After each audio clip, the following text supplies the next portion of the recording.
Episode 30 से मैं लेकर आ गया वो एक्स्ट्रा विजन का। यंग वहाँ से मूवी देखने के लिए चला जाता है और जैसे ही मैंग को किस करने वाला होता है वो अपने मन में बोलता है, मैं पिछले 3 सालों से इसे पसंद करता हूँ, आखिरकार मुझे आज मौका मिल गया। मैंग अपने मन में बोलती है, ये यंग कर क्या रहा है, ये इतना स्लो क्यों है।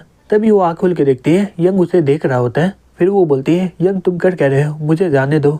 यंग बोलता है, मुझे माफ करना, तुम इतना सुंदर हो, इसी वजह से मैं तुम्हें देख रहा था। ठीक है चलो कंटिन्यू करते हैं। मैंग शर्माते हुए बोलती है, तुम क्या बोल रहे हो। यंग बोलता है, चलो किस करते हैं। मैंग बोलती है, क्या। तभी यंग उसे पकड़ के किस करने लग जाता है। फिर कुछ देर के बाद मैंग बोलती है, ये मेरा पहला वार है, मैं सही से सांस नहीं ले पा रही हूँ। यंग बोलता है, किस का टाइम नाक का इस्तेमाल किया जाता है। हाँ उसके अलावा क्या तुम न्यू ईयर के दिन मेरे घर आ सकती हो क्या। मैंग बोलती है, ठीक है।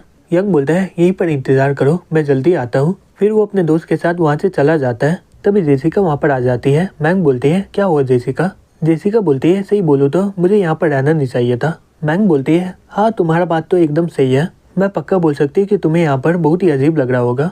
जेसिका बोलती है, मुझे ऐसा लग रहा है कि मैं यहाँ पर एक्स्ट्रा हूँ। मैंग बोलती है, ये कोई बड़ा बात नहीं है, अगर तुम बॉयफ्रेंड बना लोगी तो तुम्हें भी बहुत ही बढ़िया लगेगा। जेसिका बोलती है, मैं उसे पसंद करती हूँ लेकिन वो मुझे नहीं करता है और मुझे लगता है कि वो मुझे बहुत ही ज्यादा नफरत करता है। मैंग बोलती है, ये कैसे हो सकता है, तुम तो इतना सुंदर हो, कौन ऐसा लड़का होगा जो तुमसे नफरत करता है। यंग आते हुए अपने मन में बोलते हैं, मैं सही में अल्कोहल को हैंडल नहीं कर पाता हूँ। फिर वो जाके जेसिका को पकड़ लेता है। जेसिका अपने मन में बोलती है, यंग दारू पिया हुआ है और इसे लग रहा है कि मैं मैंग हूँ। तभी यंग उसे किस करने लग जाता है। मैंग चिल्लाते हुए बोलती है, हे यंग तुम कर क्या रहे हो। यंग जेसिका को देखकर शॉक्ड हो जाता है, बोलता है, तुम यहाँ पर क्या कर रही हो। जेसिका बिना कुछ बोले वहाँ से चली जाती है। यंग बोलता है, मैंग मुझे लगा था कि ये तुम हो। मैंग बोलती है, क्या तुम्हें हम दोनों में कोई अंतर नहीं दिखता है क्या।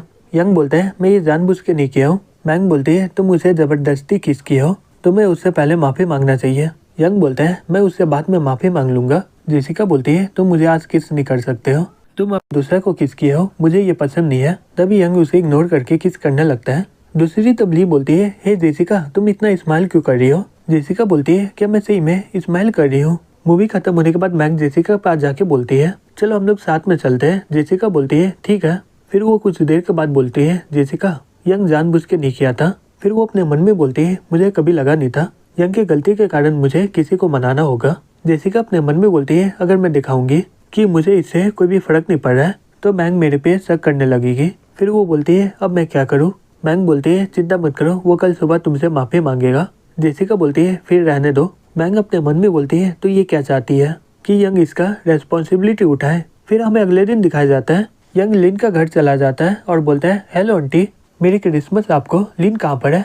आंटी बोलती है, वो कल देर से सोई थी, जाओ तुम उसका इंतजार उसके रूम में करो। फिर वो उसके रूम में जाके बैठ जाता है और अपने मन में बोलता है, चलो मैं यहीं पर बैठ के इसका जगने का इंतजार करता हूँ। तभी कुछ देर के बाद लिन टॉयलेट करने के लिए जा रही होती है।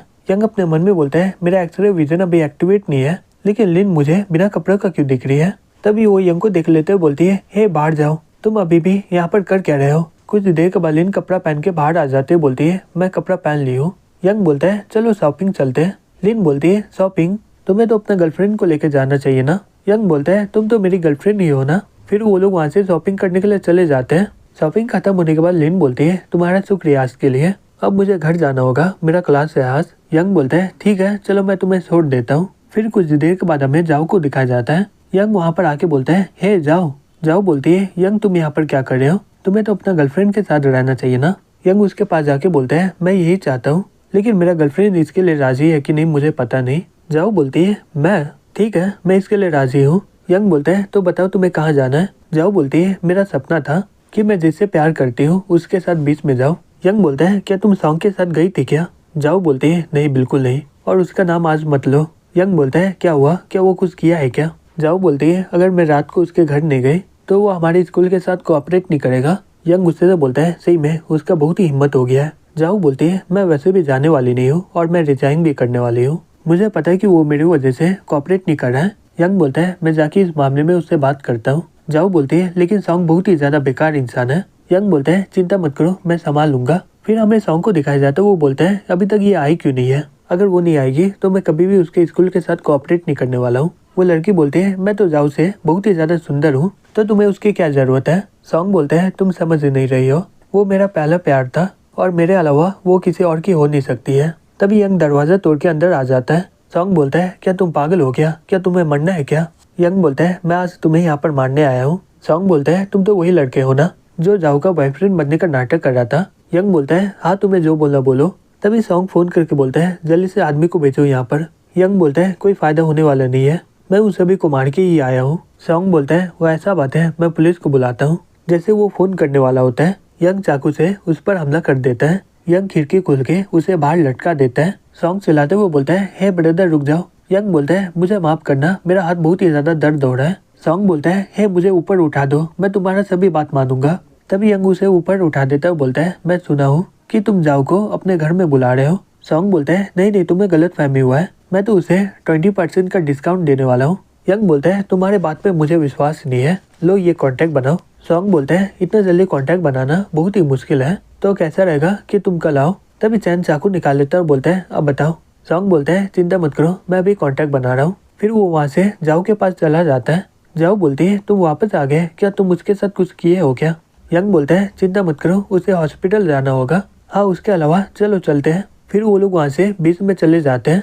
तब ये जाओ एक दुकान में देखती है, एक आदमी बोलता है मुझे ये चाहिए। वो आदमी सेल को खोल के बोलता है तुम्हारा लक तो बहुत ही बढ़िया है, इसके अंदर एक मोती है। यंग अपने मन में बोलता है ये तो एक जेट की तरह है ना जिसमें हम लोग बेट लगाते हैं। तभी जाओ एक सेल को उठा लेती है और बोलती है यंग मुझे ये चाहिए। फिर वो एक और उठा लेते हैं और बोलती है ये देखो ये कैसा है। यंग बोलता है ये इतना भी बुरा नहीं है, कैसा रहेगा कि तुम दूसरा चुनो। फिर वो अपने मन में बोलता है दोनों ही सेल में मोती है लेकिन ये बहुत ही ज्यादा छोटा है। जाओ बोलती है लेकिन क्या हुआ, ये दोनों तो दिखने में बहुत ही बढ़िया लग रहा है। यंग बोलता है जो बाहर से अच्छा दिखता है वो अंदर से बहुत ही बेकार होता है, ये देखो ये बहुत ही बढ़िया है। जाओ बोलती है ये तो बहुत ही बेकार है, तो कैसा रहेगा कि तुम मेरे साथ कम्पीट करो, देखते कि किसका मोती बड़ा है। यंग धीरे से बोलता है ठीक है, अगर मैं जीत गया तो तुम आज रात को मेरे ऊपर रहोगी। जाओ बोलती है सही में तुम बहुत ही बड़ी टर्की हो, ठीक है मुझे लगता है कि मैं हारने वाली नहीं हूँ। तभी वो शॉपकीपर सेल को खोल देता है और उसके अंदर एक मोती निकलता है। जाओ ये देखकर खुश हो जाते हो, बोलती है सही में इसके अंदर तो मोती है। शॉपकीपर बोलता है मैम क्या आपको सोता चाहिए क्या ये मोती को बांधने के लिए। जाओ बोलती है हाँ बिल्कुल। यंग बोलता है हे क्या तुम मेरा देखोगे नहीं क्या, शायद मेरा वाला इससे बड़ा हो। तभी शॉपकीपर वो सेल को खोल के बोलता है ये मोती सही में बहुत ही बड़ा है, सही में तुम बहुत ही लक्की हो। यंग बोलता है मुझे लगा था कि इसके अंदर मोती होगा लेकिन इतना बड़ा होगा मुझे ये नहीं पता था।